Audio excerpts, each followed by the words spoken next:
Everyone, ISKCON Radhakrishna night time প্রত্যেককে all take. তা আজকে 2-4টি কথা বলছি। 1 নম্বর, সাফল্যতা পেতে গেলে পরিশ্রম করতে হয়, আর অভ্যাসেরও দরকার হয়, তবেই সাফল্যতা পাওয়া যায়।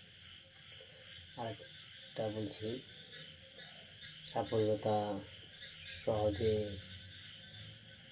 যেটা হয় সেটা ক্ষণস্থায়ী, দীর্ঘস্থায়ী নয়। আর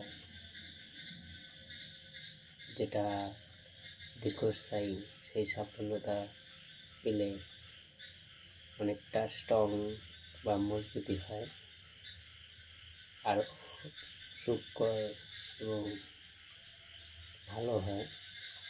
আজকের ভিডিওটা ভালো লাগলে লাইক করবা, কমেন্ট করবা। Good night, tata.